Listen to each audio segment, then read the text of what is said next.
Today we're talking about the flood surge of April 2015. Okay, so no, our coastline wasn't hit with a tidal wave, but a wave of consumers are seeing a surge in their flood policy premiums and are calling us to see if we've played an April Fool's joke. Really?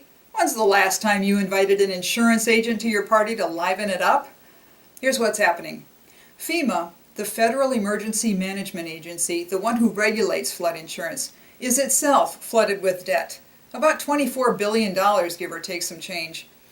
We women are too often blamed with triggering deficit, but in this case, two ladies by the names of Katrina and Sandy are responsible for a good part of that debt.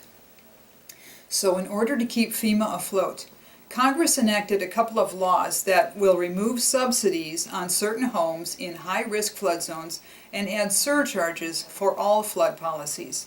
Let's talk about the subsidies first.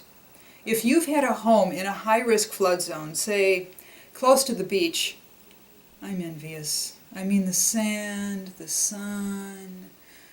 All right, insurance. Okay, like I was saying, if you've had that home since before your property was assigned to a flood zone, then the federal government, in other words the taxpayers, have been helping to pay or subsidizing the cost that reflects your actual flood risk. That's been keeping your cost artificially low. Those subsidies are being phased out, up to about 25% per year until they're gone. But the good news is that your premium can only go so high in any given year, so the sticker shock won't be quite as bad as if they'd removed them all at once. Then there's the surcharges that all flood policy holders will see. Those who are the primary residents of their homes, living there more than 50% of the time, will see only a $25 surcharge. If the property is not your primary residence, your surcharge will be $250. Those are the major flood changes that took effect April 1st for new and renewal flood insurance policies. But let's conclude by reviewing basics. Are you in a flood zone? The vast majority of us should answer yes to that question. Some are in higher flood zones called special flood hazard areas, and some are in lesser flood zones. But yes, you've been assigned to a flood zone. Do you need flood insurance if you're not in a high-risk flood zone? If, after a very heavy rain, you can stand on your hilltop porch and watch your neighbors paddle by, then maybe not. But if you have to put on wellies to walk rover after a heavy storm, then it'd be a good idea. Remember that 25% of all floods nationwide occur in non-hazard flood areas.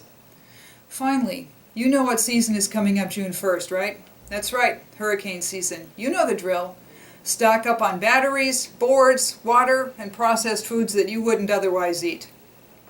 Remember, if you're going to buy flood insurance, there's a 30-day waiting period before coverage starts, so call before you need it. If you have questions about this subject or anything else insurance related, please call us at 407-965-4253 or email me at Kathy, that's Kathy, at fudgeinsurance.com.